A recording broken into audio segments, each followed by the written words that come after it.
Hey,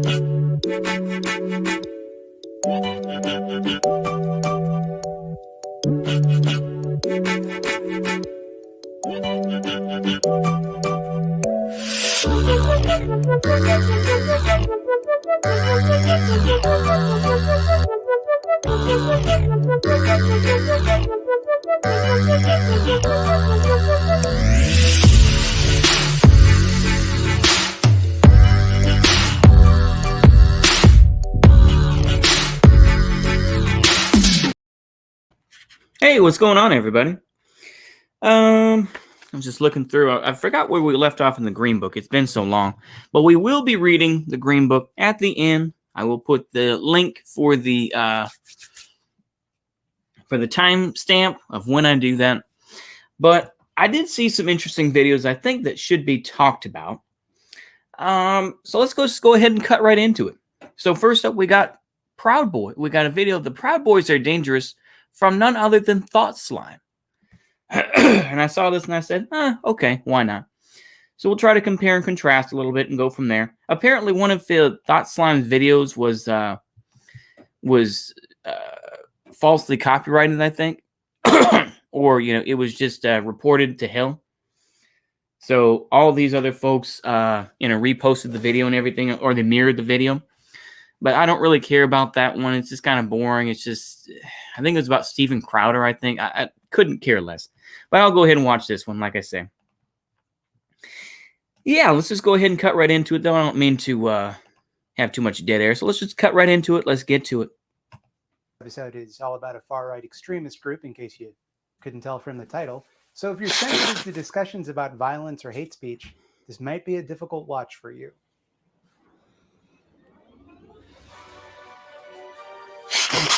Fascists. We talk a lot about them on the left. They're the biggest assholes in the world, and we tend to paint them with kind of a broad brush. We tend to think of fascists as all thinking the same, behaving the same, and more or less being simple to recognize.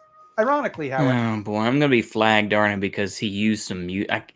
As I've heard that music before, I feel like I'm going to get a copyright thing. Oh, well, it doesn't really matter because this channel isn't monetized, so it doesn't really matter. But still, go ahead. Let's take a look at the chat. Oh, nobody. Okay. Oh no, Thought Slime. Yeah. Let's get into it. Yeah, go ahead. However, given the fascist tendency to despise diversity, there's a wide-ranging diversity of thought among different fascist groups. If we expect all fascists to act alike, that allows fascists that act differently to operate unnoticed. Welcome to Know Your Fash, where we take a closer look at a specific group of fascists to see what makes them goose step. It's my hope that by shining a light on these creeps, we can understand how they think and operate a little better, so that we're more. I'm gonna wait here. I'm gonna wait and see. I'm trying to think. That's Patriot Prayer, I think. I get it mixed up. I want to say that the leader of Proud Boys right now, though, is a black dude. Let me make sure. Let me double check on that. Leader of Proud Boys currently. Leader of Proud Boys. Oops.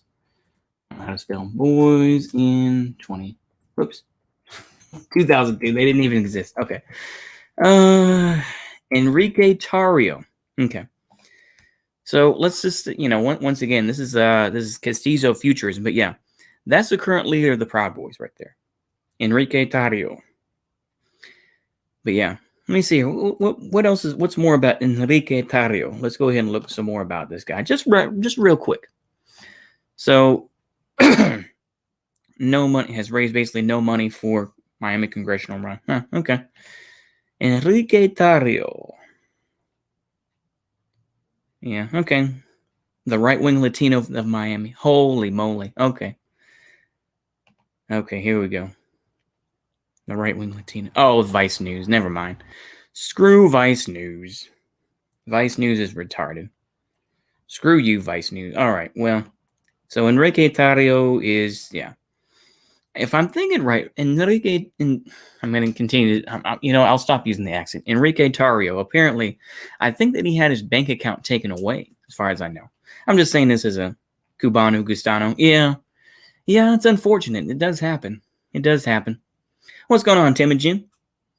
Oh, God, it's Slime. Ah, exactly. Yep, exactly. Yeah. It's good to see it know where it lives, though. I appreciate it. Like I said, people got to work. You know, I've been doing schoolwork and everything else too. I'm gonna do that later today. So, but yeah, it's all good, man. People gotta eat somehow. So it's all good. Anyway, let's continue on here. Equipped to fight them and anyone else they inspire. To put it simply, fascism is authoritarian and xenophobic paleo-ultranationalism.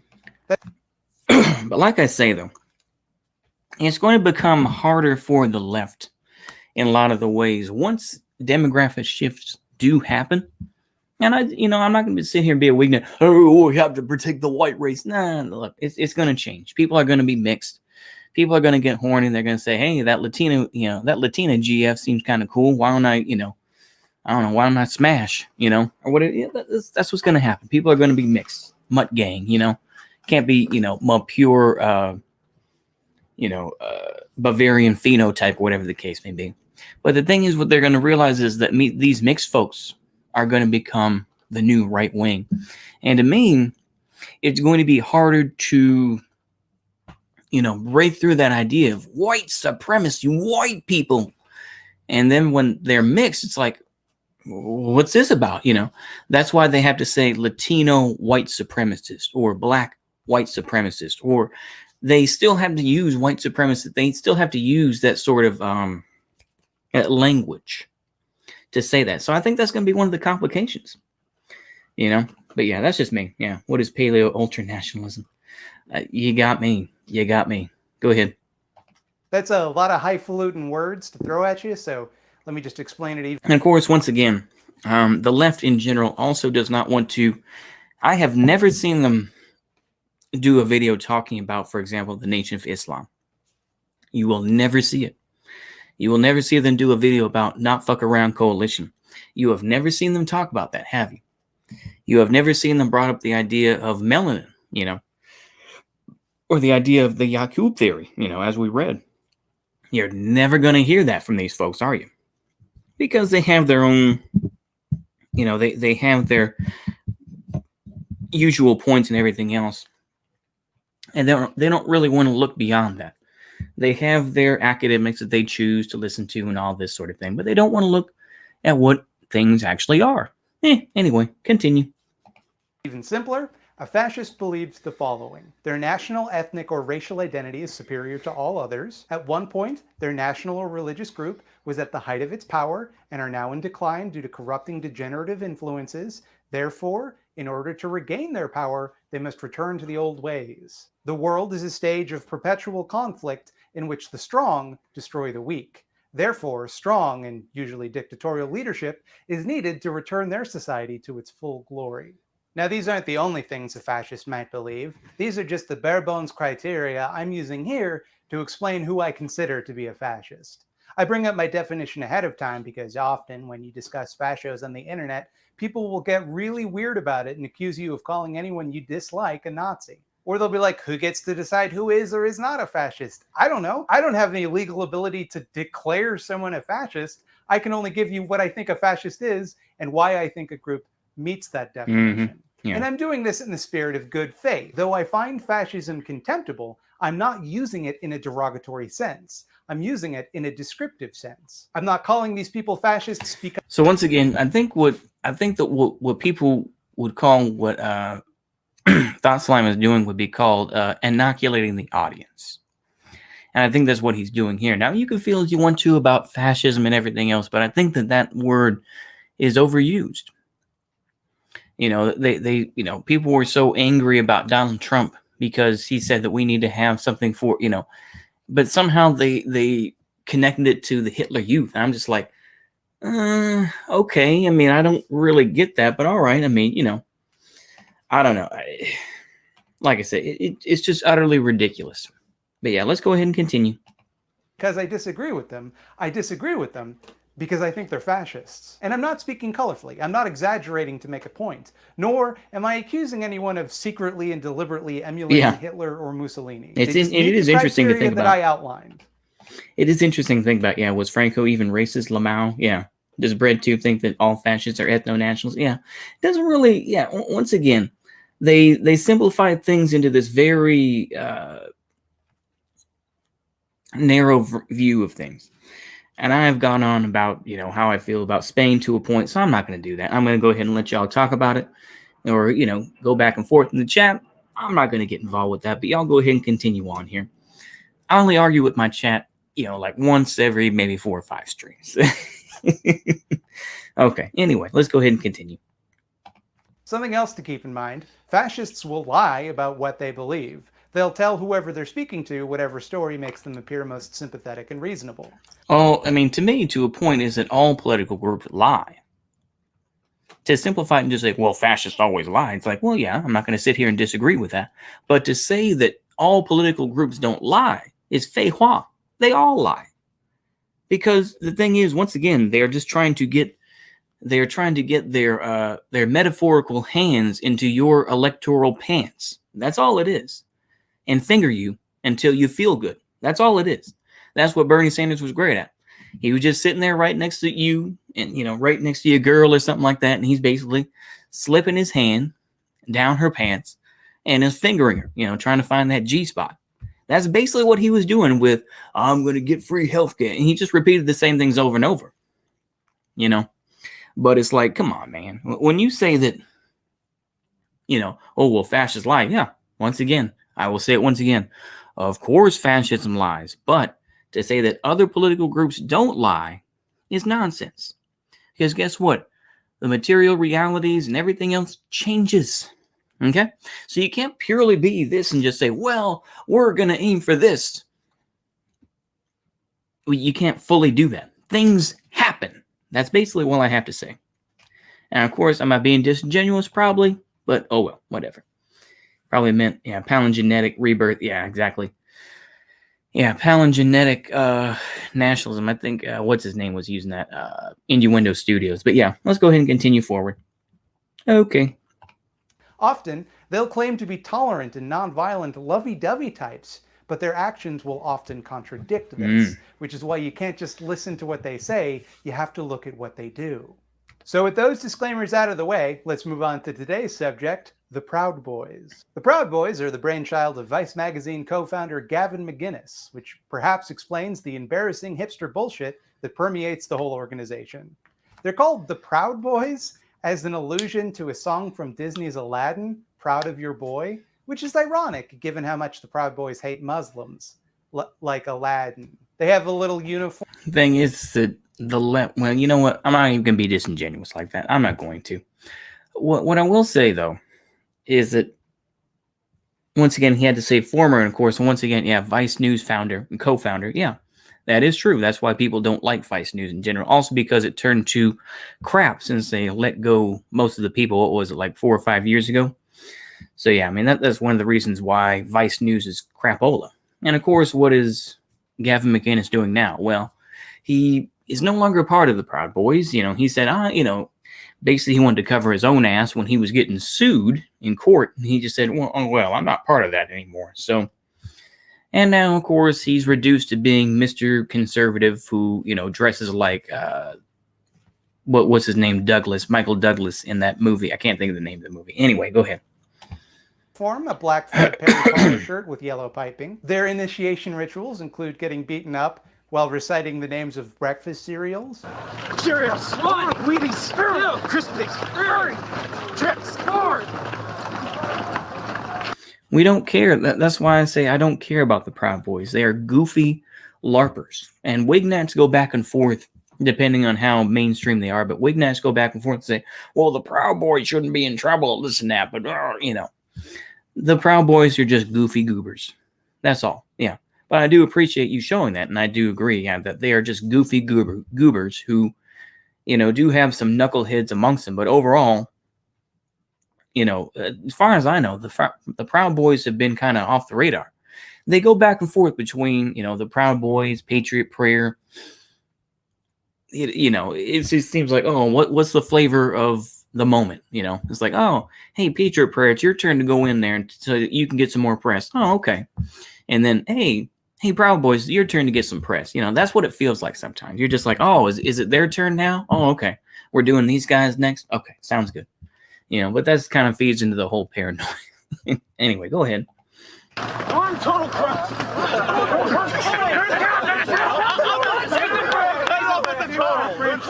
They're strongly discouraged from jerking off and have weird prescriptive beliefs about how and when masturbating is acceptable. I'm not kidding when I say their rules include the idea that if a man is to nut, it must be within 1 yard of a woman. I cannot stress enough that none of this is a joke I'm making at their expense. The nut rules, the cereal thing. We don't care. And once again, I don't care. They're goofy. Okay, so yeah. So what? Let's get to the chase, though. Even the way Gavin McInnes dresses like a Victorian barber are all entirely sincere. And I want to You're not going to talk about the butt plug thing, or is that later? Go ahead. pause here, because hearing this, it's easy to think of these guys as frivolous. These rules sound funny and quirky and maybe bro-ish, but ultimately harmless. And a lot of that is very deliberate. They want you to think that they're just goofy oddballs. This is a tactic a lot of the far right uses in their public-facing communication. Have you ever wondered why the Klan uses such silly names for its leadership structures, calling people Grand Wizards or Imperial Cyclopses? Why do you keep why do you keep bringing up the Ku Klux Klan? Because once again, for the most part, the Ku Klux Klan really doesn't exist in the same way. You need, once again, I've said this before, but you need people like the Ku Klux Klan and everything else as a way to give you the enemy. All right. Once again, this idea when they talk about, Umberto Eco's rules is that they need an enemy. Any political group needs an enemy. They need that point. Where it's, for the Fash or the Nat Sox or whatever, it's, well, let's go after, the redacted. We'll put it that way. Y'all know what I'm talking about. Where well, you know what? I'm just going to say progressives and people who want more progressive ideas. We'll put it that way. We'll say, well, it's these fascists that we always have to worry about. We have to worry about the rise of fascism. And they think somehow that, a large majority of them think that, well, Joe Biden is going to get rid of the fash and everything. Of course, it's ridiculous. But yeah, I mean, that's my take anyway.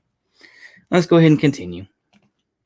Lopsided Jabberwockies or whatever. They did that at the time so that the Klan's authoritarian formation social democracy could be written off as Yeah. A lot of people have said that. And you know what?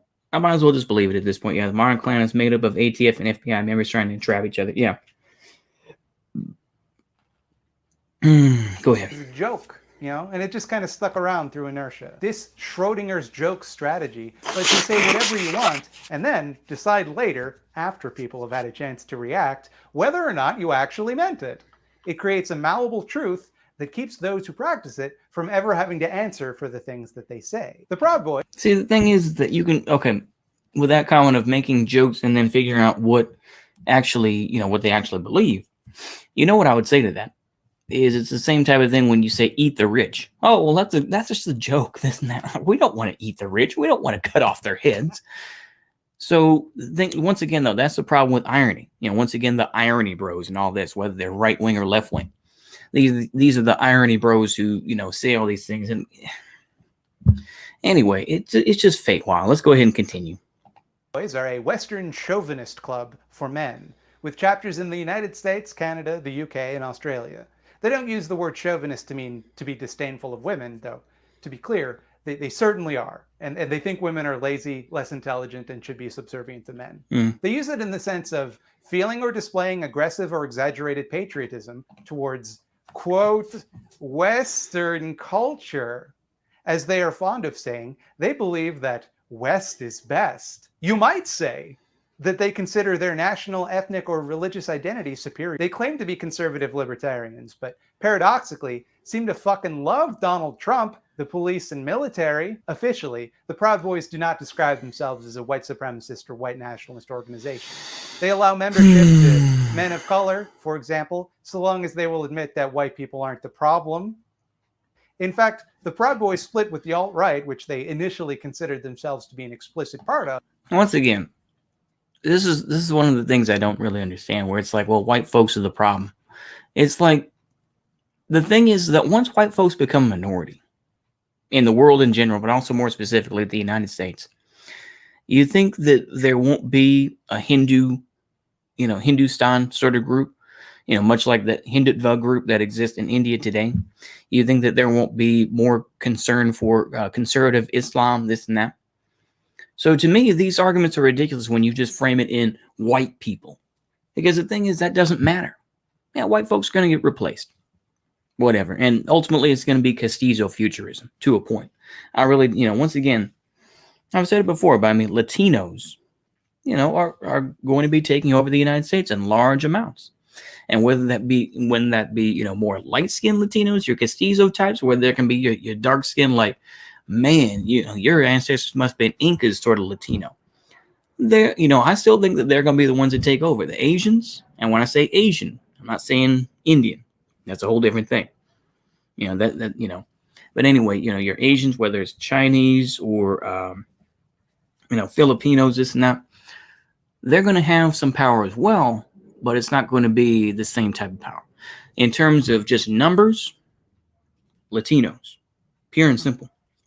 And of course, there's going to be various sorts of, infighting going on there. So, I mean, to me, once again, is that people are so worried, they live in the present day and they don't want to look beyond and talk about, once again, the idea of Western culture, to me, I've moved on from that. I don't really care as much about that.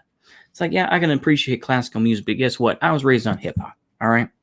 I'll be honest with you. I was raised on, and, a lot of that was my choice, but yeah. I started out with Eminem or, then I got into like Big Daddy Kane and, Bone Thugs and Harmony, all that sort of thing. And so I'm not really, unless you want to say that, hip hop is somehow Western culture. Of course, that comes from Western Africa, but still, I'm just going on a rant at this point. I just sound like, yeah, Fuentes is playing the long game. Yeah.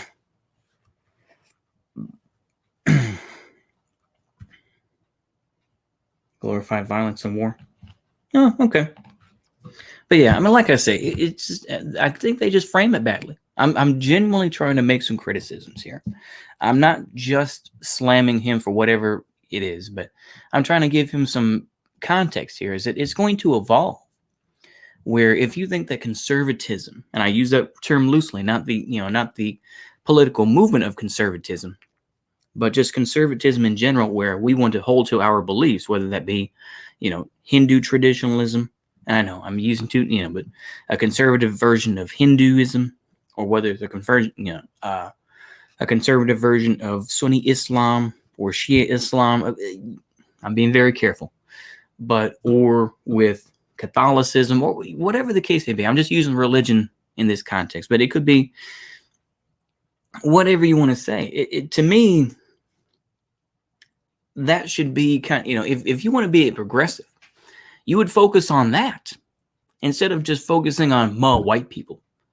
To me, that gets boring. It's like, oh, you hate white people, huh?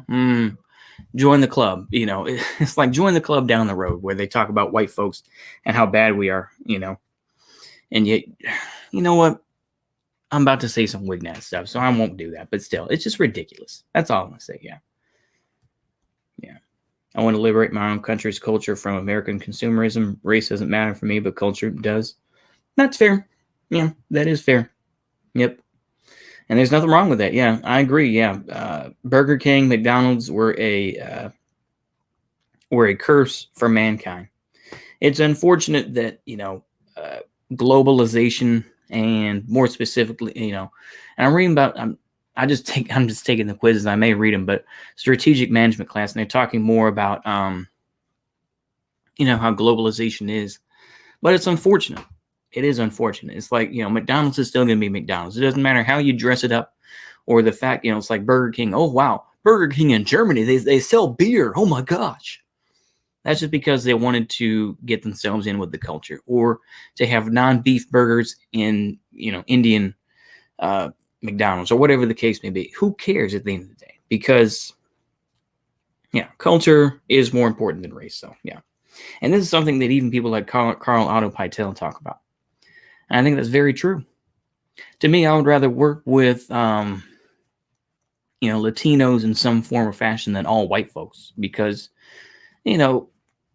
they have their own, you know what? I'm going to leave it there. I don't want to fetishize anything. So I'll try to keep it there. Let's go ahead and continue forward, folks. Was framed around the group's focus on race rather than Western values, which, is just a wishy-washy way of saying white people stuff. Now, perhaps some of the less savvy Proud Boys actually believe that this is a distinction worth noting. But it seems to me it's pretty obvious that the Proud Boys' outward condemnation of white supremacy is a marketing tactic, a way to repackage white nationalist talking points. Well, okay, so I have to say something since I am a marketing major in college right now, almost about to graduate. The thing is, you say that like, oh, well, it's a marketing thing. You do marketing too. Everybody does marketing to a point. You just don't use the fancy language. You don't use terms like market segmentation or, talking about how to target this demographic or what, or use terms like synergy. But the thing is, you do marketing too. You just don't call it that. But anyway, go ahead. I just had to say that. Go ahead. To people who might find them objectionable if stated too directly, it's just public relations. They're founded by a guy who's pretty good at marketing, despite their... No, once again.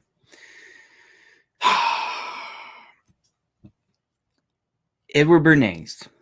And I remember that I read the whole of Propaganda. You know what?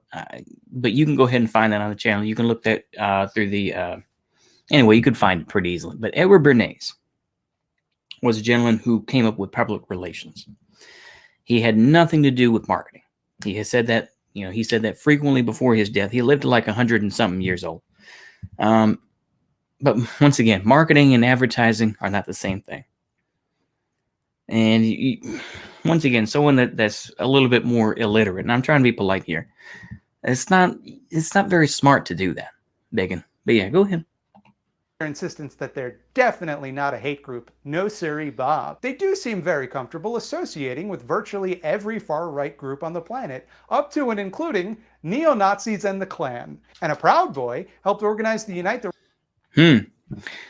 Once again, let's put this into context with Jason Kessler once again. Jason Kessler is now hated pretty much universally on the far right, or dissident right, if you will. They tried to do another after 2017, after the Charlottesville protests.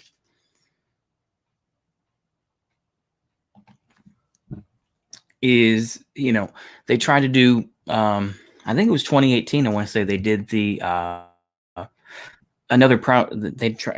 Proud Boy. Sorry. They tried to do another Charlottesville. Didn't happen. He had a press conference in a car lot, in one of those, multi-level car parks. I'm starting to sound British. Sorry, I just can't think of the words. Anyway, he had 10 people around him. He gave a brief speech, and then everyone was hounding him. And what happened? Well, then it became a rally for the left in general. I said the left loosely. I'm trying to be careful with my wordplay. I'm trying to be careful with my linguistics, if you will. But the thing is that I say that loosely. And they said, get the fucking cameras out of our face and everything, when they were talking to the media. And so it became a protest of cops are white supremacists and everything else. A lot of people don't talk about that, and that's something that's unfortunately forgotten in a lot of ways. But of course, we do remember. Yeah. Yeah. I would rather have Sharia than American decadent culture. Yeah. Inshallah, mashallah. Yeah. National imperialism of the old days, but yeah. Okay, let's continue. The right rally in Charlottesville. You remember that? The Nazi rally for Nazis? And he went on Gavin McInnes's podcast to promote it. And Gavin McInnes encouraged people to go, but not to wear their little Proud Boy polo shirts. And then later, after it became clear that everybody knew that it was a Nazi thing, a Nazi rally for Nazis, they came... You know what I will say to them? I've said this before in other videos, but I will say it again. And this isn't to wash away Charlottesville or anything else, as much cringe as there was, and how it still affects things now, almost 4 years later. But so much has happened. So much has happened between 2017 and now. So much has happened, folks. How many people have been doxxed? How many people have committed suicide? How many people have, been killed and everything? So much has happened. So much has happened, and yet you talk nothing about it. Once again, this is the whole idea that 2016 never ended. 2016 never ended in some people's minds. It is still 2016. And it's just like, and I know, but Charlottesville was 2017. I know, but it was a continuation of 2016. That's my view. Now, is that ignorant? Probably. But anyway, once again, you want to say the neo-Nazis. Who? The National Socialist Movement? The National Socialist Movement does not exist anymore. Every other month, I have said this before, but every other month, the ATF is infiltrating the base, which is, I guess, was Atomwaffen or was part of Atomwaffen. They bust, some white supremacist group. It seems like every month. And I know I did say every other month, but it seems like within a consistent amount of time, they bust another group. They bust another group because they infiltrate them so easily. So I don't really get this whole idea that the far right is growing. I don't really get that, because they get busted every other month by the ATF and everything else. And of course, this is something that is important to talk about, where they'll say all cops are bastards, but then what will they say about the feds? Oh, well, that's a whole different thing, isn't it? They don't want to say anything about national agencies like the FBI or the CIA or the NSA or ATF. They don't talk about them. They just say all cops are bastards. And that to me is very simplified, isn't it? And you could say, fine, if you don't like the police, okay. And of course, this is, once again, the problem with their marketing and their ideas. Is that they'll say all cops are bastards, asterisk. Not all cops are bad, but unfortunately, the police as a force is inherently corrupt and fascist and everything, and they have to put this, so you have to be inside to understand those ideas. It's the same thing when they say open borders, asterisk. We don't mean fully on open borders, but we do want to allow anybody that we like, that enters the country, to be accepted as one of us. So that's the problem with your marketing, though. Anyway, that's just me. Atomwaffen is for German. Yeah. Yep. There was not a civil war in 2016. Yeah. Fedwaffen. Glow cells. Yeah. Yeah, definitely. RIP for Glasnow. Let's go ahead and put an F. Press F for Glasnow. I know he's I'm sure, like I say, I mean, for me, I think that he's probably still working out there in Cali. I'm not trying to dox him, but yeah. I mean, he's doing his own thing. So, I mean, he may be living a better life than us. So who knows? But anyway, I'll say press F for him. He was a good dude. But yeah, we will continue on with this, though. Okay.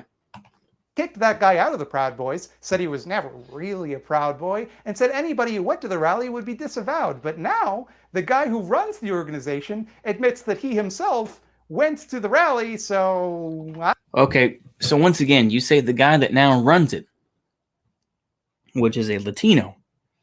He's a Latino man. Once again, as you could say, this is a Gusano.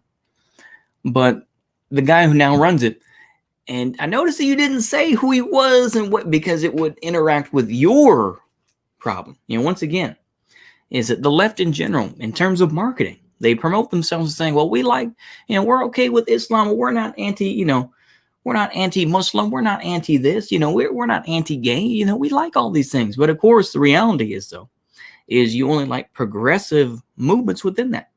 You don't like Sharia. You don't care for, sort of backwards ideas as well. And this is the whole type of thing when they talk about, Hindutva or whatever the case may be. They're like, well, it's fascism, this and that. Oh, but they can't. Because mostly it's honkies that are saying this type of thing. So this is why I don't really understand their thinking. But that's just me. Let's go ahead and keep on going here, folks.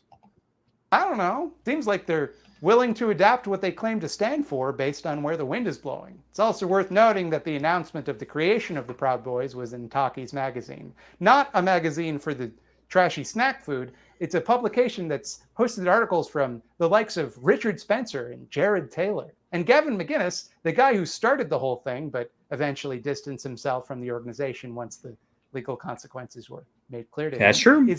Once again, I will give you, that is very true. But the thing is, what you don't say, yeah, that did happen because of the legal consequences and everything else. But yeah, he fully, denounced it, even though he apparently they said they had to do Mekaleka High or something like that, and he poured beer on his head or something like that. But yeah, it was very ridiculous. Go ahead. Definitely, categorically a white supremacist. He believes in biological IQ disparities between races. Here's a piece he wrote for the publication American Renaissance, where he was cited as one of the, quote, race realists invited to imagine the future. We don't, once again, this is another problem with the online left. Let's talk about the same fight. Once again, I'm just repeating myself at this point, I know, but it's like, let's talk about Jared Taylor. I mean, well, they don't really talk about Jared Taylor anymore, but it's like, let's talk about Jordan Peterson. Let's talk about Gavin McInnes. Let's talk about Richard Spencer. Let's talk about all these folks again and again and again. Let's talk about all these folks because it's so interesting. It never gets boring. It never gets tired. Let's continue to talk about them as if they are relevant today in 2020. Guess what? If Richard Spencer gets to go on CNN, he's not that relevant. I'm just going to tell you that. But okay, go ahead. Future of American race relations. Also invited, Richard Spencer, Jared Taylor, and Paul Gottfried, the guy who literally coined the term alt-right. I don't dislike minorities. I hate white liberals. And the good news is that once again, that white liberals has just become, a thing for racist liberal. Actually, the mail just came. I'm just going to go ahead and let this roll for a minute, and I'll comment on it in just a moment. All right. their days are numbered. The myth of diversity as our strength is contingent on nobody trying it. When we're all forced to live side by side, we'll quickly realize we are incompatible and agree to disagree.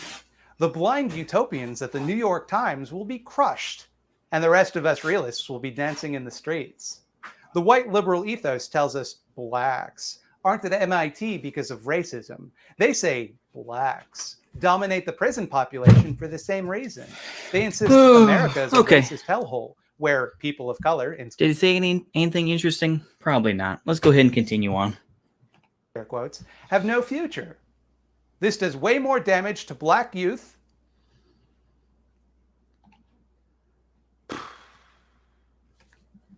than the KKK. When you strip people of culpability... Once again, I would say, is that people like Malcolm X said things about white liberals as well. And he said that they, even Martin Luther King also said stuff about white liberals being more dangerous than the Ku Klux Klan, because at least with the Ku Klux Klan, at least you were honest about who you were fighting. Versus white liberals who pretend to be on your side and then ultimately, much like the same way as Malcolm X characterized the United States, where America preaches integration and practices segregation. So it's nothing but, they come out as an angel, but they're nothing but a devil. And I'm paraphrasing, but basically, that's where he stands on that. Go ahead. Culpability for what? What the fuck are you talking about? And tell them the odds are stacked against them. They don't feel like trying. White liberals make this worse by using affirmative action. It might be just a scooch prejudice, just a little. And I know that he thinks black people are, in general, less intelligent than white people, because in the very same article, he defends Charles Murray's discredited racist tome, The Bell Curve. Okay. Is this this is the problem with this, the disingenuousness of a lot of these bread tubers, is they say, oh my gosh, let's do a video about, South Africa or something like that. When in reality, you're just dabbing on Stefan Molyneux and the Sweetlanders.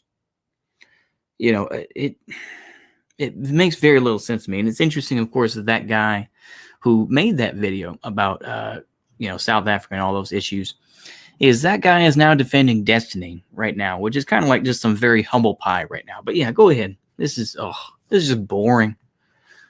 Record, I can prove it. He argues that Muslims are inbred, violent monster people. Blah, blah, blah, blah, blah. For their race. Or, just sold a home to someone outside of their race. Or just random people they find on the street, because as the book notes, it's kind of impossible to avoid hanging some innocent people. But that's just something you gotta do. Yeah, you would do the same thing. Turner opines that for political terror to be effective, it has to be arbitrary to keep people afraid that they could be the next victim. Also, by the way, the Proud Boys lawyer, James Van Dyke, who issued a cease and desist letter to the Southern Poverty Law Center over this article, claiming that the Proud Boys do not now, nor have they ever espoused white nationalist, white supremacist, anti-Semitic, or alt-right views, was also a big fan of the Turner Diaries, as police discovered when they raided his college dorm, because at the time he was part of a racist skinhead group, and found a copy of the Turner Diaries and a copy of the Protocols of the Learned Elders of Zion. Anyway, I'm getting off track here with all the coincidences that just keep piling up. My point was that these two guys, Kyle Chapman and August Invictus, were given the explicit blessing of Gavin McInnes to create a paramilitary wing of the Proud Boys called the Fraternal Order of Alt Knights. Or fuck me. And I gotta tell you, I don't really know what the difference is. All of them. This isn't as fun as I thought it was. This is very boring. Yeah, exactly. Yeah, no hard eyes. Golly. Oh, Lord have mercy. Can This is count on getting the boring. Proud Boys to show up and pick a fight with counter-protesters associated with the alt-right. And given all of this, given the enormous body of proof out of your church. See, once again, it's supposed to be about Proud Boys, and yet you are talking more specifically about individuals. It's like, if you just wanted to do a rando video, okay. But don't try to... Come on, man. Look, don't get me wrong. I go on rants myself and I go off topic, but okay, I'm done with this video. I'm done with it. Okay, we're moving on to the next one. Okay. All right. Okay, yeah, that was a whole lot of cringe. I could not, I'm not going to sit here and disagree. I will say, just for the record, I don't sit here and disagree with what Thought Slime is saying overall, talking about the coincidences and the evil that, the Proud Boys have done and everything else. What I would say is that it's all just ridiculousness, yeah. Remember that Bread 2 started because Thought Slime got into beef with Lefty Pole, yeah. Fraternal Alt Knights, yeah, it's ridiculous. It is. It is cringe. We're moving on to the next video here, which is a video about life after ISIS, why German sniper joined Kurdish YPG. Oh, gag me. Absolute gag me. Okay, go ahead. Let's hear this fake walk. I'm from good old Germany, and I'm here in Rojava fighting ISIS. Can you hear that? Germans didn't have any problem coming back from Syria, but something's changed, and they were saying to me, yeah, you're a terrorist list now. What is actually a big problem are the drones with the grenades under it, and if you hear, you look up into, you just run.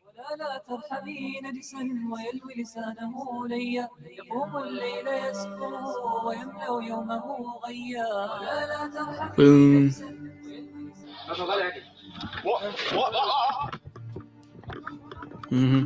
Oh boy. Once again, yeah, no Rojava, exactly. Why not? Yeah, why not join Syrian Arab Army or Hezbollah? Yeah, exactly.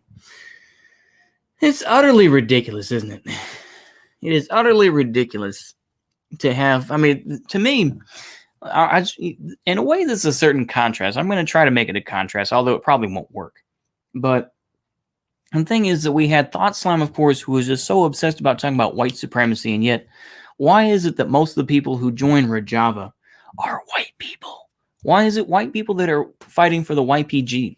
It's kind of white supremacist, isn't it?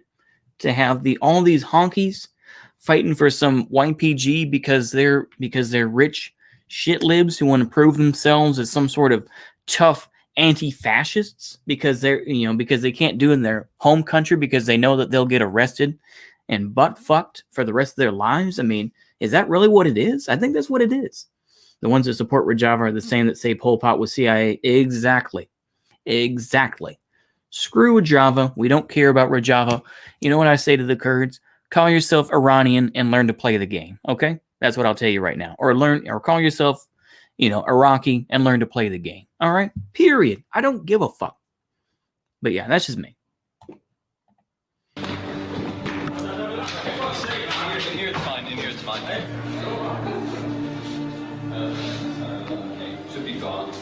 I'm here in Rojava fighting ISIS. I have 10 years please. Hezbollah, I'm going to say this once again. Hezbollah and the Syrian Arab Army and the Russians combined have done more to fight ISIS or ISIL or whichever term you want to use, far more than the YPG has ever done. The YPG can't even fight off the fucking Turks. All right. And they're crying like pussies. Oh, Donald Trump abandoned us. You made that choice. They also, once again, Rojava has also sold oil to Israel. I cannot think of the guy's name offhand. I've said it so many times. But the thing is, it's been shown that they sold oil to Israel. You know, it just, once again, that's not some anti-Semitic type thing like this Brenton Langle. I mentioned that, and then Brenton Langle was talking about, it was like, oh, that's anti-Semitic. They also, once again, has to be talked about is Rojava, for being so progressive, this and that. They don't like Shia Muslims. They don't like Coptic Christians either. And that they shit on both of these groups. And they say, no, we don't like them. You can only be Sunni and you can only be Kurdish in Rojava. So it is an ethno-state. Rojava is an ethno-state. I don't care what you say. Rojava is an ethno-state. And you have white supremacists. And once again, you have progressive white supremacists who are fighting for them. Hot take, but that's the truth, in my view. Yep, they don't like Assyrians either. Yep. True. Military experience, was trained as a professional sniper. I've been here for 3 months now. International Brigade, the Kurdish People's, the YPG. Every time a terrorist attack happens, all these people are out there screaming, like, oh, ISIS is so bad, someone needs to do something against them. And for me, it was like, yeah, why don't we do something against them? Because it's not your fucking country.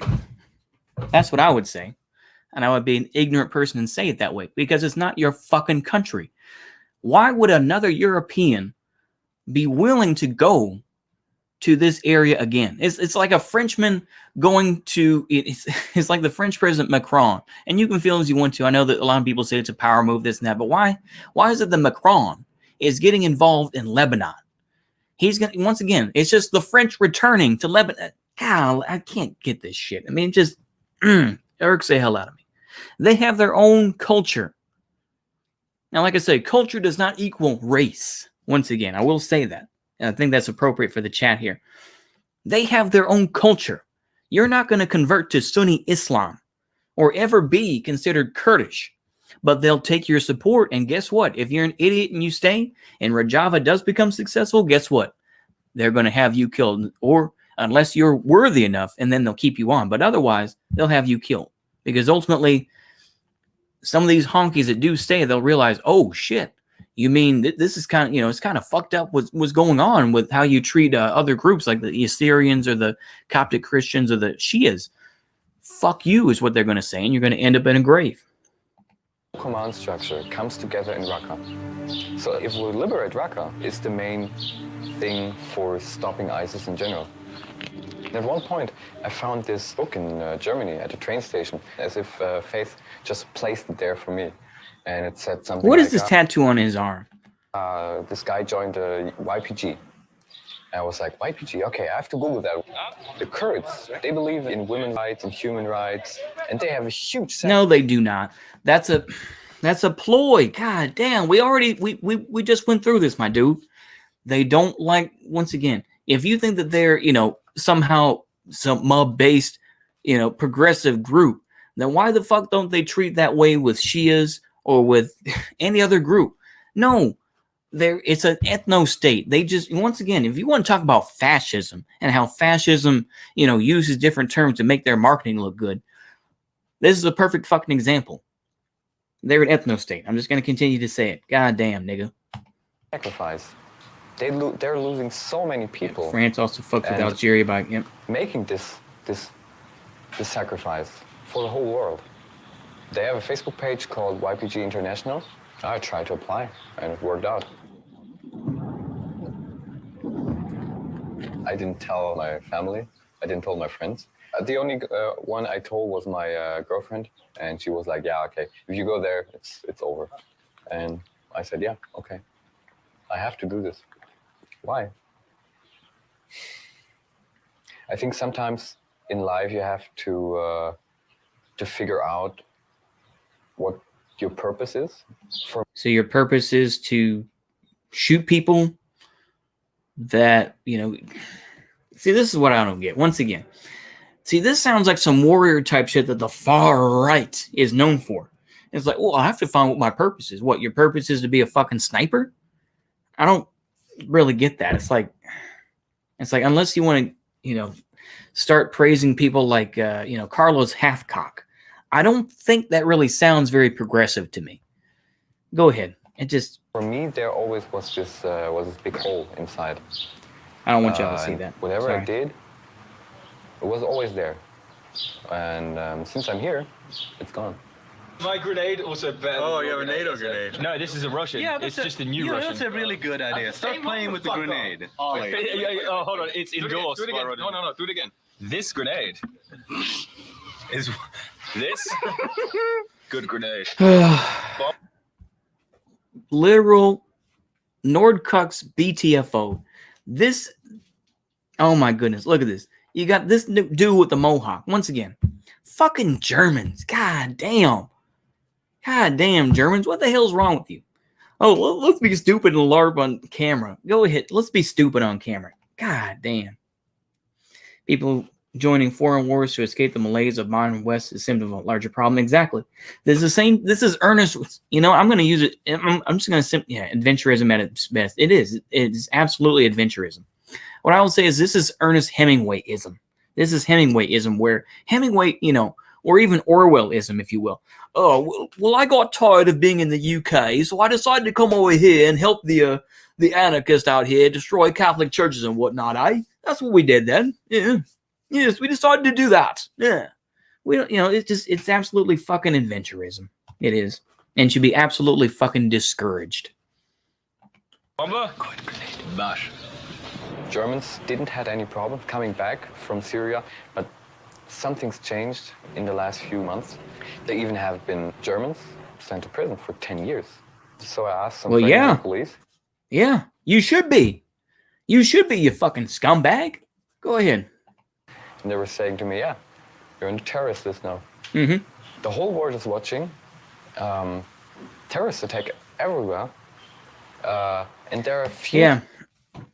And you have your own set of propaganda because you wanted to be progressive and everything else. You wanted to make yourself look like you were doing something. Because that's unfortunately a very big failure of white people. You don't see this even with Hispanics that make, or Latinos, I should say, I'm sorry. Latinos that make all this money. You think they feel bad? They're like, man, I feel awful about this. Or, the son of a rich Latino or something like that. Man, I feel awful. I want to show that I'm doing something for the world. I'm going to go over there and join the YPG. That's what I'm going to do. Only dumb crackers think this. Only white people are dumb enough to think some dumb shit like that. God damn. See, look, once again, the ultimate, dare I say, red pill. This is the only time I say that word because I know it's cringe and it's overused and completely useless. But the real red pill is that white folks are fucking cringe. And you meet a lot of Wignats, a lot of white supremacists who they absolutely hate white people more than a black nationalist does. You will, and you will meet plenty of those folks who hate white people far more than any Indian person or anything else. That's why, you'll get white folks that'll say, yeah, I want Sharia law. Because it seems a lot better than what white folks are doing now. White girls, fuck dogs, and all that sort of thing. That's the real worry that you should be concerned, yeah. White man's burden nonsense, yeah. It's absolutely ridiculous, yeah. Ernst Jünger is the Orwell of the right, but Storm of Steel is actually really good. Okay. All right. I'm going to go ahead and continue on. Few people who actually come here and fight. What is it? But that kind of looks like the Star of David on his arm. I know it isn't, but it looks like it. And the thought of punishing people when they go... I'm sorry I went off on a rant, but basically my point is that why doesn't he talk about what is going on in Turkey with the Kurdish people's group, that's bombing people and everything else. And that's not me defending the Turks or anything else, but it's like, why in the hell would you, just say, oh, well, why are we declared a terrorist organization? Well, maybe you're connected with what's going on in Turkey and they're bombing people and everything else and they're putting people in jail and yeah, go ahead. Go back home. That makes me really pissed, actually. I will stay maybe for the next 10, 20 years if I have to. Okay. Okay. Well, you know what? I'm not even gonna wish any harm. I'm not gonna even say anything. Go ahead.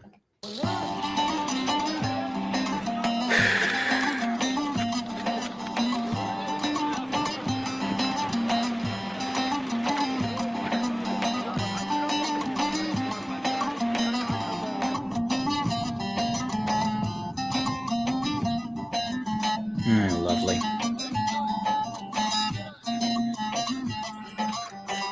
Skip ahead here a bit. I've seen ISIS doing. Hold on.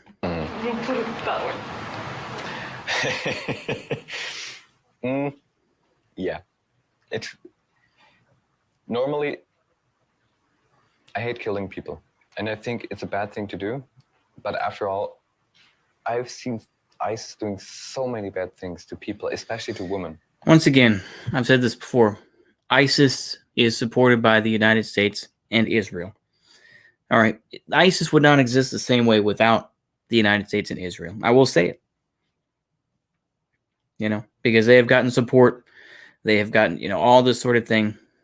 And once again, to a point, this kind of feeds into the idea of the United States, we create our own enemies. We do.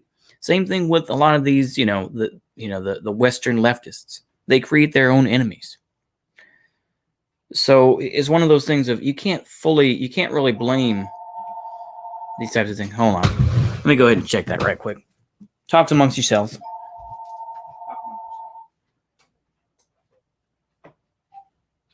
Hello, it's not here yet. I'm watching. Uh-huh.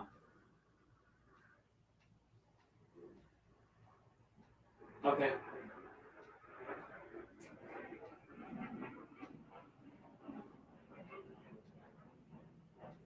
Oh, I know what you're talking about. I just can't think of it. But you can get the regular size cans if that's what you want to do.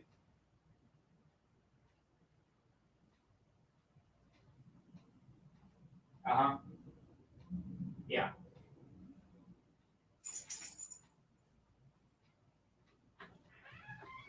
You can get the ones in the bottle. That's fine. Yeah, in the big bottle. Mm-hmm. All right. Yep. Fine. All right. Okay. Okay. Sorry about that, everybody. Let's go ahead and continue on here. All right. Okay. That I was so happy when I had my first shot. Call for prayer and you hear the boom, boom, boom. These are all suicide bombers. Can you hear that? Masoud. Oh! Josh? Yeah? Yeah? Yeah. Yes! That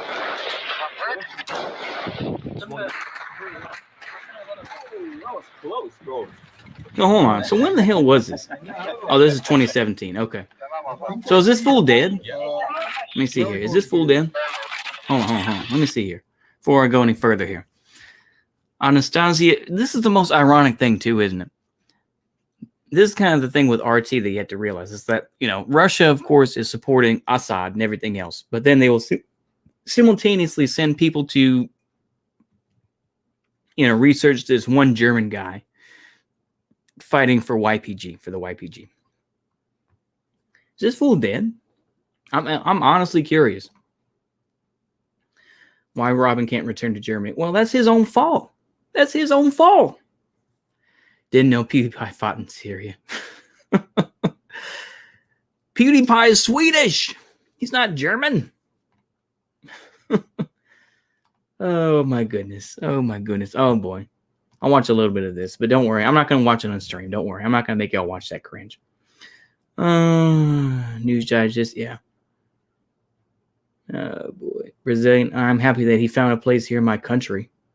Oh, did that? Oh, so, okay. So he ended up going to Brazil? Oh my goodness.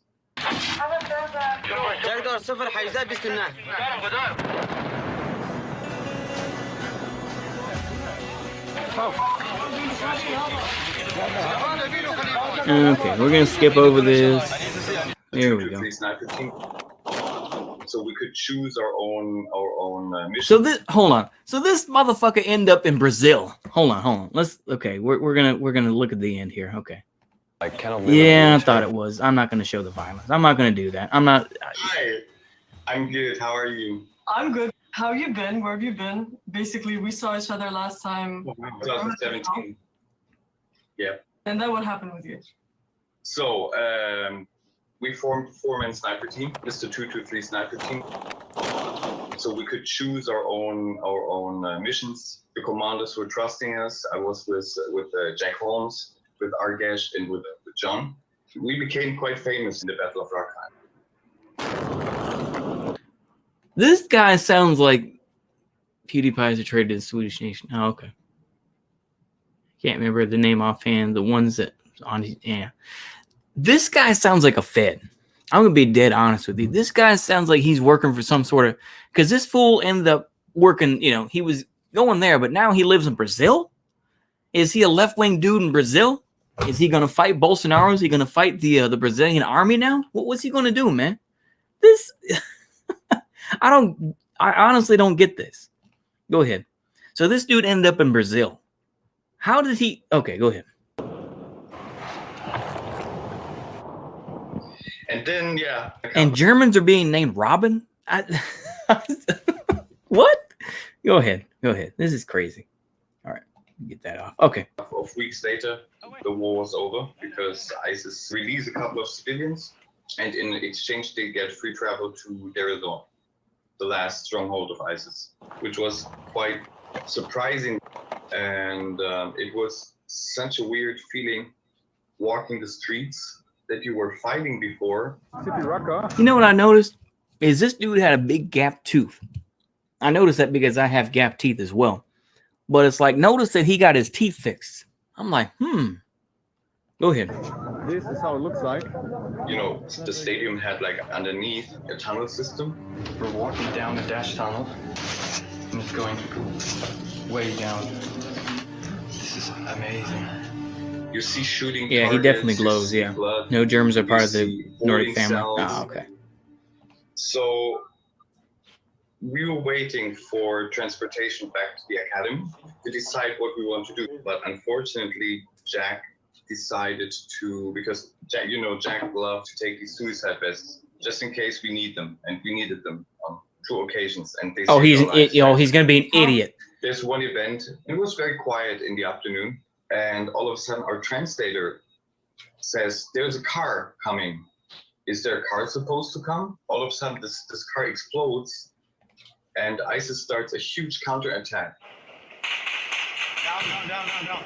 We were on the 4th floor, and we were surrounded Sorry, everybody. I'm just checking this right quick. Okay, go ahead. by maybe 60 ISIS fighters. And so I was on my last magazine, like this, pointing at the stairs. And yeah, we're probably gonna die now. And then all of a sudden our translator came in and said, "Hey, hello, what about the suicide vests?" Jack and I looked at each other and we were like, "Oh yeah, that's an amazing idea." Jack pulls the pin, throws it down, comes back, just normally walks. This sounds very Fed-like, doesn't it? This sounds like some Fed gang shit. I mean, this is some. Does anyone else? I mean, yeah, like I say, Karanis, he knows. Yeah, this guy definitely glows, but this smells fishy as hell, doesn't it? I mean, I'm getting a whiff of something. It just doesn't smell right. You know what I'm saying? This shit doesn't smell right to me. But yeah, go ahead, please do. Yeah, that's definitely glow gang. I mean, this is okay. And behind him, this huge explosion goes off that almost blows my ears out. And this dude, so the dude Jack gets killed. Is that what you're saying? Go ahead. All of a sudden, it was quiet. There was nobody left. Everything was red. A lot of shit you don't want to see in your life. Wait a minute. So 60 motherfuckers, you said. I'm just going to say the N-word, excuse me, but 60 ISIS niggas were on your ass, ready to attack where you were at. And suddenly they all just, what? This is some, what? Go ahead. Raqqa feeling? Yes, exactly. That's what I'm about to say. Raqqa is the... What about you, Mr. Dijua? No. There's no dash anymore in Raqqa. So all of a sudden, the war was over. and Jack said, "Hey, we have one suicide vest left. I'm gonna go dispose it." He just placed it somewhere on something sharp. We have no idea. We have no clue, and it just exploded and blew. Yeah, and Jack was dead immediately. Well, he sounds like an idiot. I'm just going to tell you that right now. He sounds like a fucking idiot. Your friend sounded like an absolute moron. Because dare I say, I'm going to quote something here from the movie Kelly's Heroes, but the first rule in war is never stick your neck out for nobody. And go ahead. God damn, nigga. Go ahead. That was the end of the 2-3 sniper team. We were all devastated and we were all really sad. And then we said, okay, let's just go home. It doesn't make sense without Jack. But as you know, I had no home because Germany wanted to prosecute me, and they did in my absence, actually. This nigga, this fool's talking like he's a Waffen-ist, like he's some Nazi or something like that now. This fool talking like, oh, well, they want to prosecute me in Germany, so I have to go to Brazil. Come, this is some literal Nazi type. My nigga, what are you doing? You sound worse than... So if I ever return to Europe or Germany, must be West Germany, I will go to prison for 3 years. Yeah, many fixes got. So I said, yeah. I don't know where I want to go. Let me think about it a couple of days. But I had a friend in Brazil. They don't have extradition treaty with Germany, especially not for something that Brazil don't consider a crime. I traveled to Brazil. It was pretty. Right when Bolsonaro's the leader, you know. So you fought with the YPG, who consider themselves more progressive in women's rights, and yet you go to a country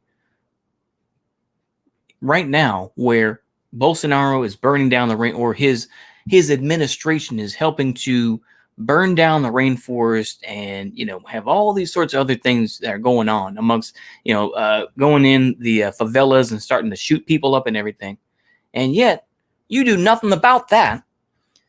But you're living nice and fancy. Once again, Champagne Socialist, Glow Gang, everything. This is, once again, if you want to become a leftist, once again, I'm never going to call myself a leftist. I've said that before. But if you want to become a leftist, this is what you don't do, in my view. Because this is absolute Champagne Socialist type shit. It is. It's absolutely Champagne Socialist type shit. It's just like, oh, well, I wanted to go to the YPG because I wanted to do something for that, to fight ISIS.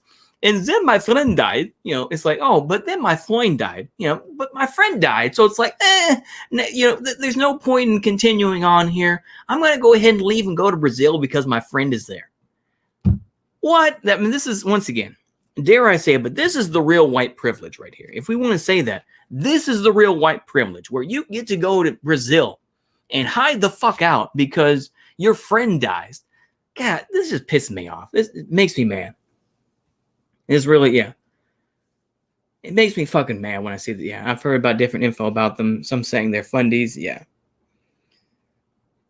Yeah, das deutsches Vaterland. Yeah, exactly. It's just utterly, this is white privilege. If, once again, go ahead. I've said my piece on that. Go ahead. To be fair, because of the finances, I couldn't work here. Oh, he's got the Punisher tattoo. Once again, this is something that a lot of Western leftists, particularly in the United States, have talked about. Oh, we don't like the Punisher tattoo because that's something that the cops use and everything else. Better be careful. Hopefully you don't come up north, my friend. My Freund. Go ahead. I was on a tourist visa. And yeah, now I'm back here. I'm happily married. And look at this. I mean, also, let me tell you something like this. Is unless you're a libertarian or you are a legitimate gun channel, why in the fuck would you show in the background, oh yeah, look at my tools, bro, look at my guns? If anyone shows their guns on camera that does not do it for a living, then you're fed. I'm just going to tell you that right now. If you show your guns on camera and you don't directly make money from it, you're a fed. I'm just going to tell you that right now. Probably disagree. I'm sure that there's some people who would disagree, but it's like, yeah, Bolsonaro has an Italian Maoist terrorist who did his shit in the 70s, but this guy is fine. Yeah, exactly. This is yeah. Once again, this is some Feiwa. Yeah. And now my wife is coming. This is Eleni. This is my wife. Put Nice down. to meet you. Nice to meet you too. Oh my goodness. Oh my good. Look, you can't. Give me a minute. Give me a minute to process this. Oh, give me a minute. Are you serious? Once again, this guy. Notice he doesn't find himself a brown cutie. He finds himself the whitest woman that he could find in Brazil. Probably of German extract, ironically. That's probably more German than he is in a lot of ways. And he marries her. I mean, this... Oh, I mean, are you... This is some fucking crazy-ass shit, isn't it? I really don't get this shit. Oh, go ahead. Tell me now how you guys met. We met on Tinder. Oh. If that doesn't seal the deal with you about how cringe this guy is, I think that the Tinder shit would ruin it. Ugh. Met the whitest woman in Brazil that he could find. I mean... I thought it was a lie. Yes. He started to talk to me about the whole story, and for me, it's, The war in Syria. yeah. And she didn't believe in it. And I said, Bruh, even I have to be a simp. Why you gotta talk over her? Let her talk, you dummy. Damn, let the woman talk. Come on, show some respect, man. Come on. Be respectful of your woman, at least. Come on, man. why he's lying to me? The first date. Biggest And then black I woman showed ever. her Yeah. Russia. For me, it was really interesting because it's so far from my universe here in Brazil. We don't have this kind of. And I respect a lot his story, and I was trying to understand the conflict itself and what was his position and how I could handle it. You mean his bias. Once again, it's his bias. You know, the thing is, because he chose to fight for the YPG, he's going to say things from what he saw. If you talk to other motherfuckers, they're going to say it from their perspective. You know, and they're going to say, man, fuck them niggas. Fuck them other niggas. Fuck the, you know, oh, all these other niggas. Nigga. Okay, but it's just like, he's saying it from his perspective. That's not saying how it actually is. Because guess what? Everyone's going to have their own view on things. Come on, man. Go ahead. Moral values, because it's important to me also.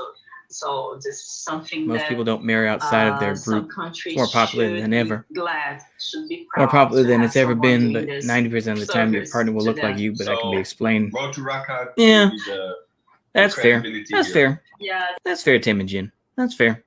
Like I say, I mean, it's funny to me because, like I say, I mean, she's probably more German than he is in reality. You know, in terms of being Brazilian, because you're like, oh man, I mean, you know, or she's probably more Hispanic, or well, you know, more Spaniard than, you know, or more European, dare I say it, than he is at this point. But it's like, bruh, come on, go ahead. we had It was pretty early. 2 months dating and in a relationship, but really nice relationship. I think it's like if I met my best friend in life. It was fast. I didn't expect that, but it Actually, I didn't expect it myself. was. Germany tried to extradite me from Brazil 2 times. They tried. But Brazil said, the Brazil government said no. Because fighting with YPG is not considered to be a crime. Ow. So Bolsonaro did, once again, this is the most ironic fucking thing I've ever heard. This is the most ironic thing ever. Because once again, so Bolsonaro's government, not Bolsonaro himself, I'm trying to be very specific, but Bolsonaro's government, this right-wing government, these fascists are defending a guy who fought for the YPG, which is more of a left-wing sort of group. This is the definition of irony right here, I think. This is just... Go ahead. I mean, this doesn't smell very correct to me. Yeah, Bolsonaro, yeah. As far as I can see, yeah. This just is... Oh, go ahead. Big news. Also, there's going to be a movie, a Hollywood movie about the 223 sniper team. Oh, this nigga's guaranteed a Fed then. They're going to make a Hollywood movie. Oh. if I had more pull, I would absolutely boycott that movie and would find any sort of way and say, no, this guy is nothing more than a white supremacist. Once again, maybe this is my cringe type of take, but ultimately, the left isn't my plaything. I do realize that. But if I was more of a leftist, I would say people should criticize the hell out of that movie. I doubt your Hollywood movie will even come out at this point, especially with COVID and all that other bullshit. But yeah. And in the end, we'll say this message: Robin can still not return to Germany. We cannot go to Germany. We cannot meet everyone. We cannot have our family together. Are you guys going to try to appeal it? I will. We are about to get some government contracts. I started to work with the. See, I understand that the thing in 2020 here, but imagine if someone like if you had I don't know, one of those generals, one of the German generals that was in the Panzer service, that was directing Panzers or something, a Panzer general that I can't think of his name. I think Hyacinth von Gottfitz. Anyway, imagine that dude who helped the Syrian army. Now, of course, this is before the Assad leadership, but imagine, or even like Mengele or something like that, and he's on a live stream talking with somebody. I can't go back to Germany. This and that. I mean, number one, he probably wouldn't do it because he wouldn't give a fuck. But it's just like, I can't go back to Germany because of all the horrible things I did in Germany. It's just, give me a fucking break, dude. You decided to fight for an ethno state. I'm just gonna once again, fuck you. Special forces now, and teaching some of the stuff that I learned in Syria. German, Kurdish, American sniper. Yeah. And with that money, we're gonna try again. Pure opportunism. Exactly. Yeah. Making a Hollywood movie about this guy. Yeah. No, fuck that. Absolutely. Absolutely. Ugh. Disgusting. I will tell you right now, that's absolutely disgusting. Why do Germans always flee to South America? Yeah. Honecker went to Chile. Exactly. Well, because there's a strong German community in general, whether it's Uruguay or Paraguay or Brazil. There's a lot of Germans out there. Once again, that's the whole idea with Pinochet. During Pinochet's regime, there was that German Christian guy who had his own little sect out there and whatnot, and they molested women and shit like that. That's because, allegedly that dude, I think, was part of the Nazi party or something like that. But it's like, bruh. That's something that's always kind of left out where, Germans really do run South America, don't they? Germans also run Europe to a point, but it's like, they definitely have, their aspects in there, But of course, you can say that with various groups. That's why the idea of it's just the Jews is ridiculous. Because, of course, Chinese folks, yeah. Klaus Barbie fled to Bolivia. Yep, exactly. Yeah. What's going on, Union Army Ball? What's going on? We went through a video about a German sniper who was part of the YPG. Absolute. What is there to be said about this? I'm not going to make... Well, I'll make y'all watch this. Why not? This is a good guy. I think it's kind of... I think he's Italian, but Warren History Channel. We'll watch a bit of this. Why not? This is what I would watch anyway. So just to let y'all know, I'll watch this anyway. Go ahead. Operation K was a Japanese naval operation in World War II intended as reconnaissance of Pearl Harbor and disruption of repair operations following the surprise attack on the 7th of December 1941. Really? The planning for Operation K began in the weeks after the attack on Pearl Harbor, when the Imperial Japanese Navy High Command considered how to take advantage of the capabilities of the long-range Kawanishi flying boats. An assessment of the repairs to the docks, yards, and airfields of Oahu would help the Japanese Navy to determine American ability to project power for months to come. Yeah. Initial plans called for the use of 5 flying boats.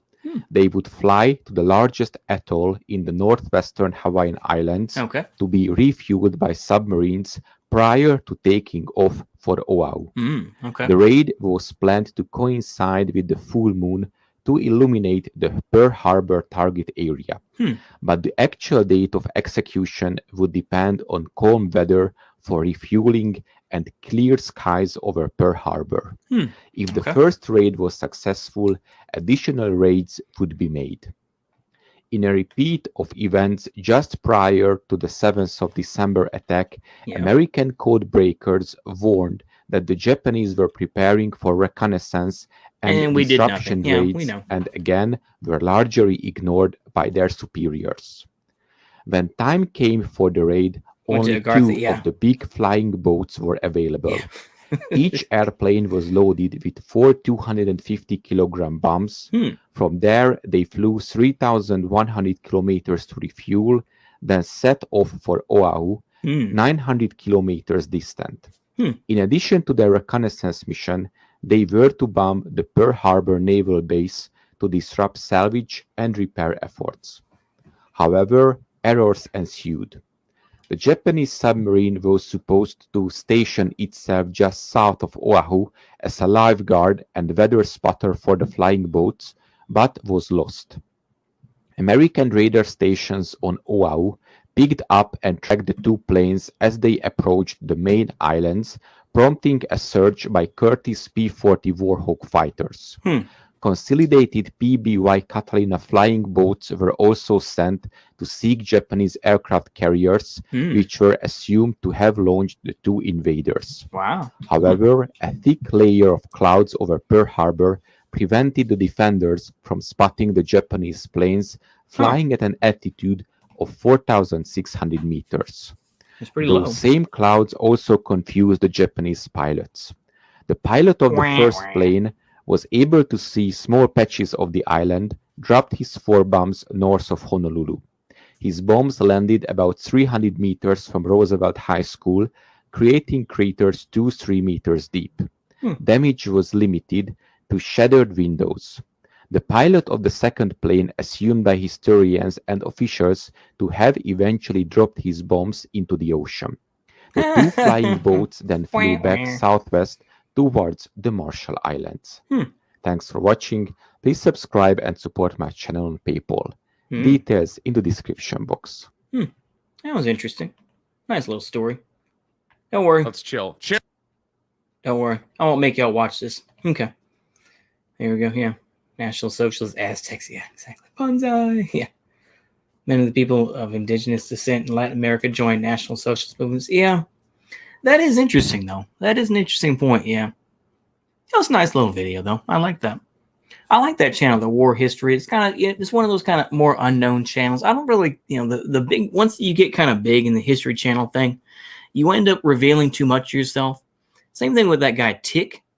The guy Tick, the Scottish guy. I think he's Scottish, but the TIK, that guy who he started out doing Close Combat 3 tutorials, and now he's doing videos, of course, talking about libertarianism and libertarianism is great and everything. It's just like he's very cringe. It's unfortunate because I think he does still put out some good quality work, but I think in general his politics ruined it. Could you drop me the link? I couldn't come up when I. Oh, okay. Yeah, sure. Let me go ahead and do that right quick. Let me do that right quick here. Let me do that. Here we go. War in History. Here we go. Okay.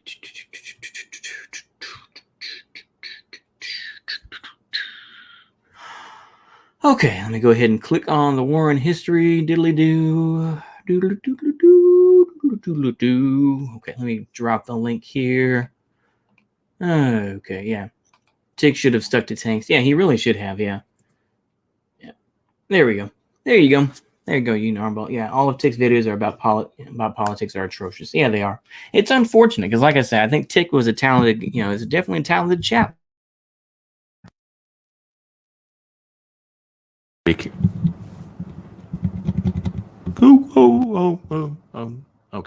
Sorry there. I'm trying not to mess with the. Sorry about that. Mic cord is very sensitive, I guess. Okay. I'll be careful with that. Sorry. But yeah, no problem.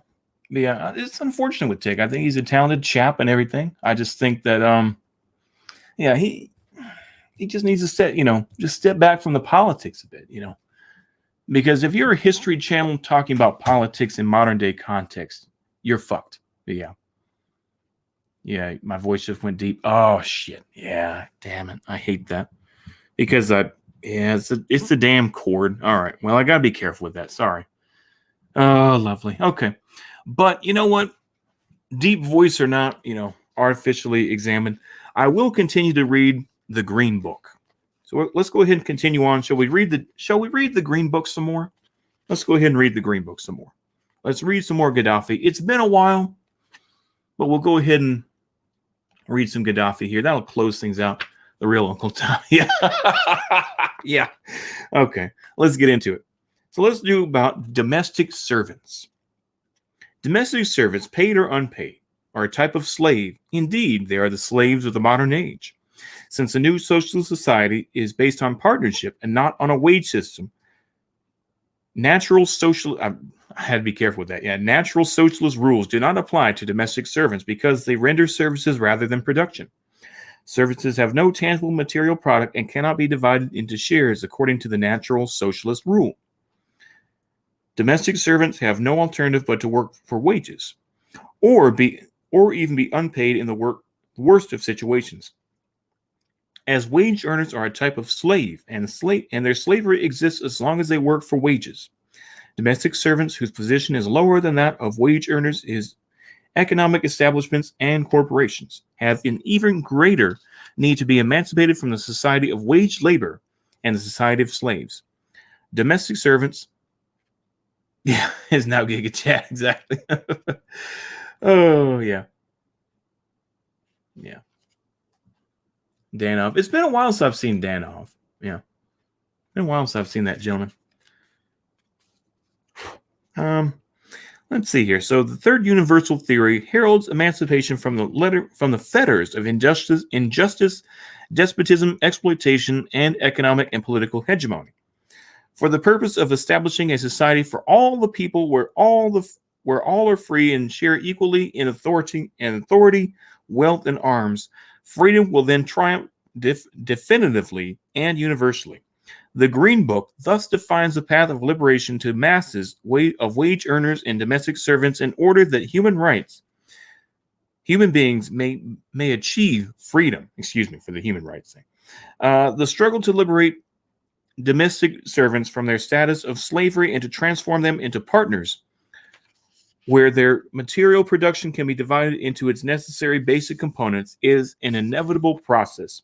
Households should be serviced by their inhabitants. Yep, their inhabitants. Yep, exactly. Essential household services should not be performed by domestic servants, paid or unpaid, but by employees who can be promoted in rendering their services and can enjoy social and material benefits as any other public employee would. I'll see you later, Red Dundonian. Okay, let's start with chapter 3 right quick here. Actually, you know what? I'm so sorry. Let me go ahead and take that off the screen here. I should have found some way. As usually I do that as a sign to be like, oh yeah, I'm doing this now. So let me see here. Here it is. There we go. Put that up there. Okay. Now, chapter 3. The social basis of the third international theory. The national factor, is a dynamic force of human history. Actually, yeah, I'll stop there at the family. Okay. We'll stop there.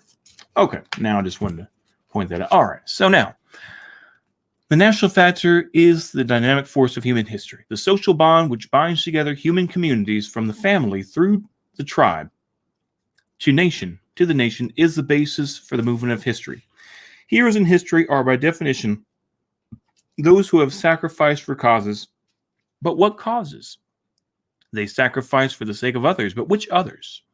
They are those with whom they maintain a relationship. Therefore, the relationship between an individual and a group is a social one that governs the people's dealings amongst themselves. Nationalism, then, is the base upon which one nation emerges. Interesting. Social causes are therefore national, and the national relationship is a social one. The social relationship is derived from society, i.e., the relationship among members of one nation. The social relationship is therefore a national relationship, and the national is a social relationship. Even if small in number, communities or groups form one nation regardless of the individual relationship amongst its members. What is meant here by a community is that which is permanent because of the common national ties that govern it. Historic movements are mass movements, i.e. the movement of one group in its own interests differentiated from the interests of other communities. These differentiations indicate the social characteristics that bind a community together. Mass movements are independent movements to assert the identity of a group. The struggle for authority happens within the group itself, down to the level of the family, as was explained in Part 1 of the Green Book. The political axis of the third universal theory, a group movement is a nation's movement for its own interests. By virtue of this national structure, each group has common social needs, which must be collectively satisfied. These needs are in no way individualistic. They are collective needs, rights, demands, or objectives of a nation which are linked by a single ethos. That is why these movements are called national movements. Contemporary national liberation movements are themselves social movements. They will not come to an end before every group is liberated from the domination of another group. The world is now passing through one of the regular cycles of the movement of history, namely the social struggle in support of nationalism. In the world of man, this is as much a historical reality as it is a social reality. That means that the national struggle, the social struggle, is the basis of the movement of history. It is stronger than all other factors since it is in the nature of the human group. It is in the nature of the nation. It is in the nature of life itself. Other animals apart from man live in groups. Indeed, just as the community is the basis for the survival of all groups within the animal kingdom, so nationalism is the basis for the survival of nations. Very interesting. Very interesting. Very good stuff. Nations whose nationalism is destroyed are subject to ruin. Minorities, which are one of the main political problems in the world, are the outcome. Ooh. Gaddafi flag emoji. Yep, exactly. Hey, there you go.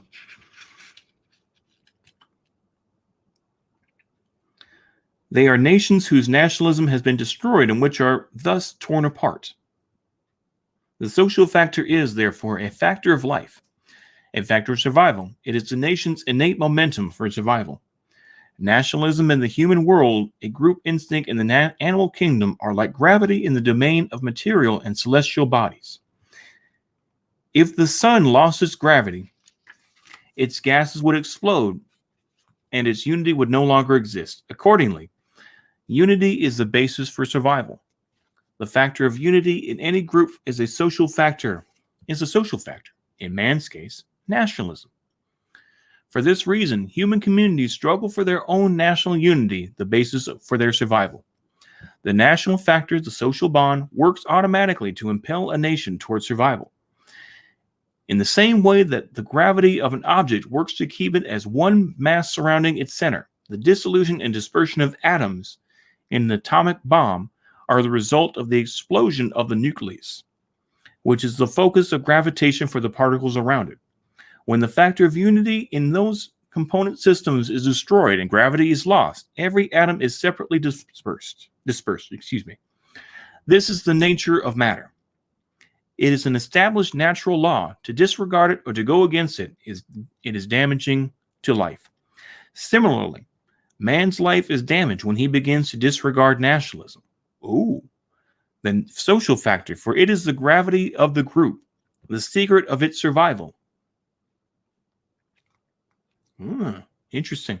See, so if someone wanted to give a counterpoint to the left version, or a lot of these left-wing sorts of folks who talk about, well, nationalism is bad, then you can actually use this a little bit here. This is chapter 3 of the Third International Theory. So very interesting, to say the least. Okay, let us carry on here. To disregard it, the social factor, the secret of its survival. Only the religious factor is a rival to the social factor in influencing the unity of a group. The religious factor may divide the national group or unite groups with different nationalisms. However, the social factor will eventually triumph. This has been the case throughout the ages. Historically, each nation had a religion. This was harmonious. Eventually, however, differences arose which became a genuine cause of conflict and instability in the lives of people throughout the ages. A sound rule is that each nation should have a religion. For it to be otherwise is abnormal.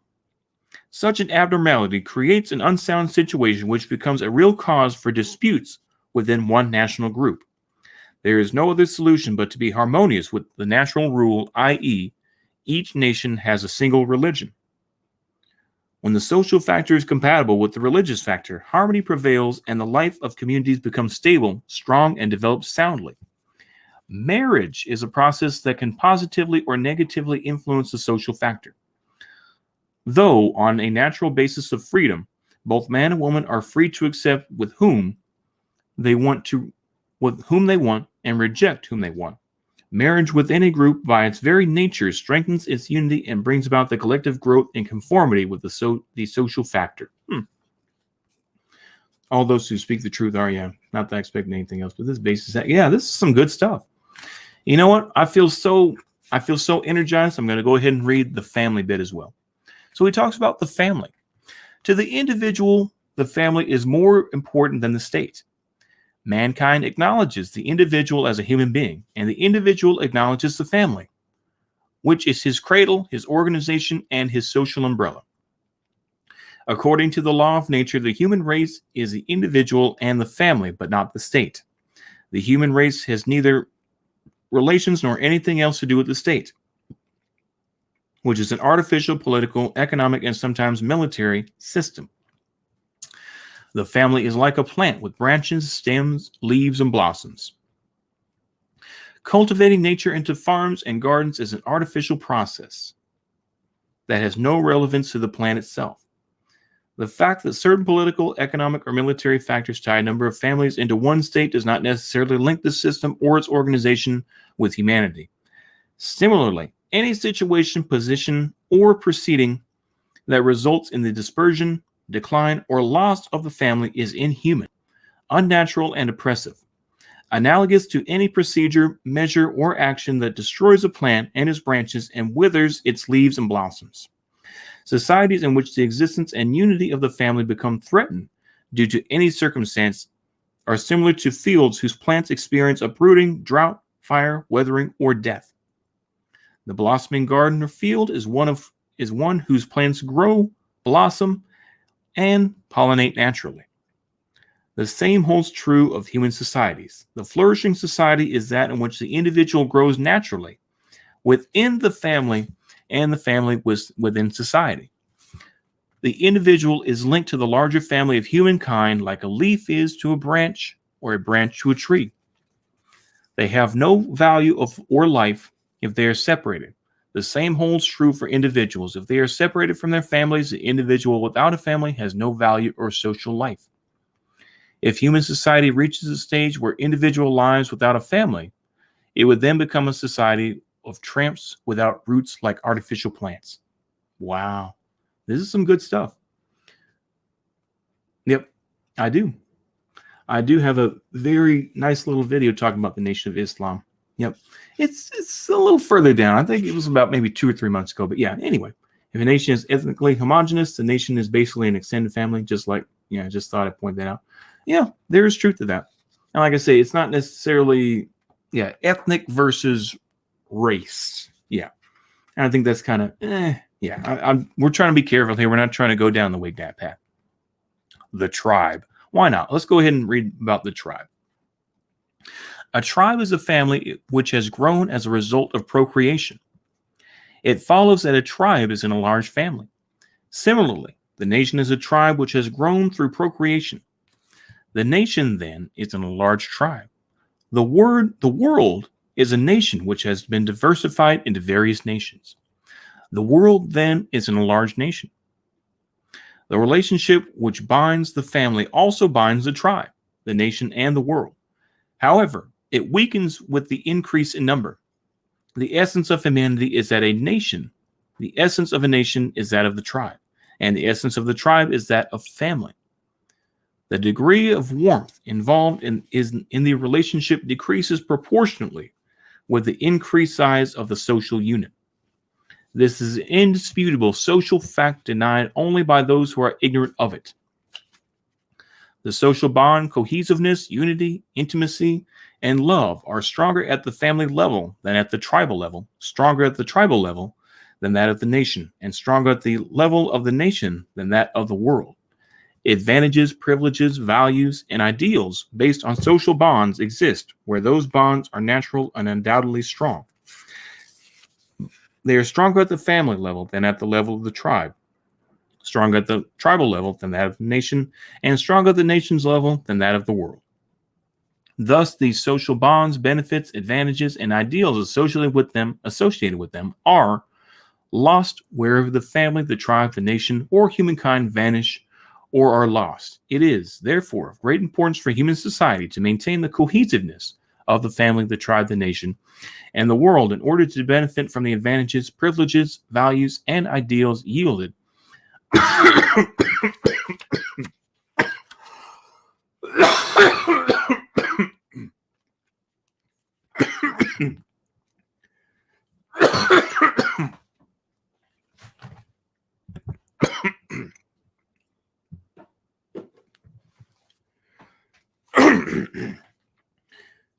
oh boy. In the social name, the familial society is better than that of the tribe. Oh man.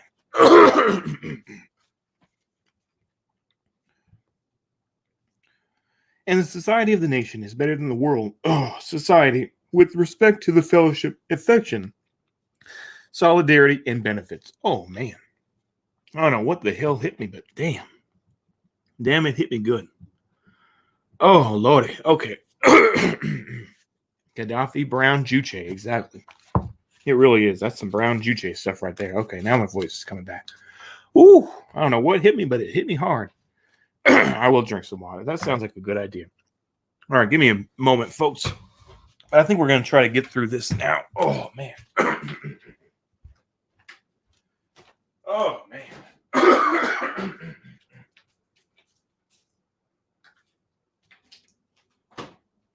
Okay. Woo. All right. Okay. All right. Now I feel a little bit better. Let's go ahead and see what we can get through here. Man, oh man, oh man. We have covered a lot here in this book. Okay, we're going to stop with the merits of the tribe. Okay. I really do want to continue on reading this here a bit more, but yeah. I think we will leave off at the nation when that comes up. So, let's read about the merits of the tribe. Since the tribe is a large family, it provides its members with much the same material benefits and social advantages than that the family provides for its members. For the tribe is a secondary family. What must be emphasized is that in the context of the tribe, an individual might indulge himself in an uncouth manner, something which he would not do within the family. However, because of the smallness and size of the family, immediate supervision is not exercised, unlike the tribe whose members continually feel that they are under its supervision. In view of these considerations, the tribe forms a behavior pattern for its members, developing into a social education which is better and more noble than any school education.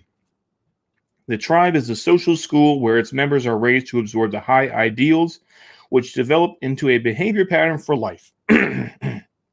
These become automatically rooted as a human being grows.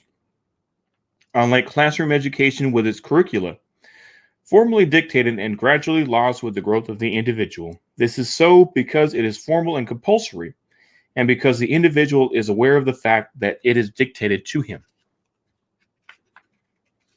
Yeah, watermelons, yeah. The tribe is a natural social umbrella for social security.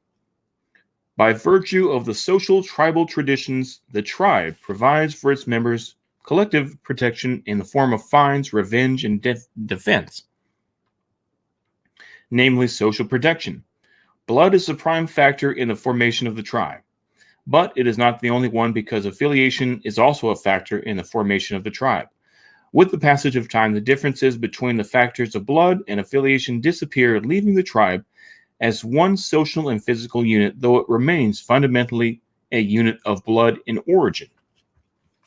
Okay, and with that, I think we'll leave it there. We're going to continue on talking about the nation. And let's see here. It's not too much more. Oh, my goodness. Okay, I'm sorry. I saw this bit here and I thought, you know what? No, I won't do that. We don't have too much more left. Let's see. We're on page... Yeah, we're currently on page 83. And the last page that I have in my version is 104. So we're getting close to the end, y'all. We're getting close to it. Next time we are going to read some more Gaddafi because I was slacking a lot of the time because I was focused on other things. But you know what? We're going to try to keep that up.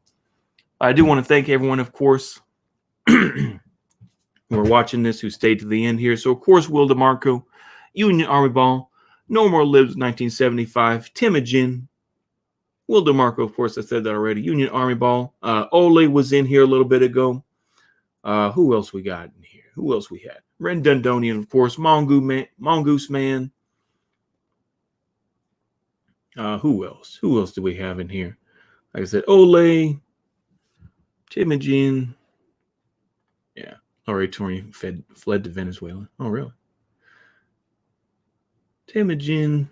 I think that's about it. Just the, oh, excuse me. Yeah, Fierro, Angela Requiem as well. Let me see here. I can't think of, let me see. I think that's about, I think that's about it. It just goes back to that. Okay. Like I say, though, I do want to thank everyone for showing up and for listening. I appreciate that.